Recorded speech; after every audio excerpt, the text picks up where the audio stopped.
Au nom du Père et du Fils et du Saint-Esprit. Amen. Le Seigneur, au nom du Père et du Fils et du Saint-Esprit. Amen. Le Seigneur soit avec vous. Frères et sœurs, nous célébrons le 16e dimanche du temps ordinaire, année liturgique B. Les textes qui nous sont proposés en méditation nous invitent à nous occuper du troupeau du Seigneur, travailler pour son unité et non pas pour sa dispersion. Dans la première lecture tirée du livre du prophète Jérémie au chapitre 23, versets 1 à 6, Dieu s'insurge contre les pasteurs qui ont dispersé son peuple. Au lieu de travailler pour son unité, ils les ont dispersés. Il dit lui-même viendra pour s'occuper. Il me choisira, il suscitera à David un germe de justice, celui qui s'occupera de son peuple partout où il les a chassés. Cette lecture nous invite à mettre du cœur dans la mission que le Seigneur nous a donnée et à veiller sur chacun de nos actes. Ce que nous faisons peut soit ramener le peuple à Dieu, soit les éloigner de Dieu. Si nous ne mettons pas le cœur dans le travail que le Seigneur nous a donné, celui de rassembler son peuple, celui de le guider vers lui, eh bien nous allons travailler pour sa dispersion. Que le Seigneur augmente en nous la conscience dans la mission de guider son peuple. Et dans la deuxième lecture, tirée de la lettre de Saint Paul apôtre aux Éphésiens, au chapitre 2, versets 13 à 18, Paul nous dit, le Seigneur, Jésus nous a réunis.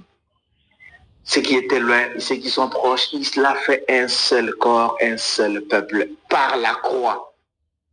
Et donc, tout serviteur de Dieu devait travailler non pas pour la division, comme je l'ai dit pour la première lecture, mais pour rassembler. Mais aujourd'hui, se passe davantage dans l'église du Seigneur, dans les églises qui se réclament chrétiennes, les germes, les divisions. On se divise, on se disloque. Ce qui nous divise, ce n'est même pas le nom de Jésus, ce sont les intérêts. Nous nous divisons à cause des intérêts.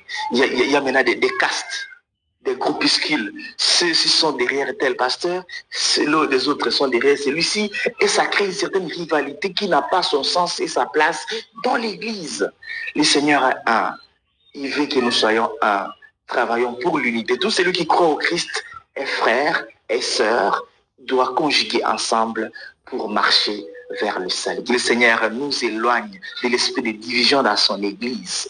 Et dans la lecture de l'évangile tiré de Marc, au chapitre 6, versets 30 à 34, le Seigneur invite ses disciples, ses apôtres qui viennent de la mission, venez vous aussi, allez, vous autres venez à l'écart et reposez-vous un peu. Notre mission a besoin de temps avec le Seigneur. On ne peut pas seulement être un affairiste et très occupé, toujours parti, sans prendre le temps de consulter le Seigneur, sans prendre le temps de l'écouter, sans prendre le temps de maximiser l'unité avec le Seigneur. Nous devons servir le peuple de Dieu, c'est bien, mais il faut toujours avoir le temps de se reconstituer spirituellement, le temps de puiser.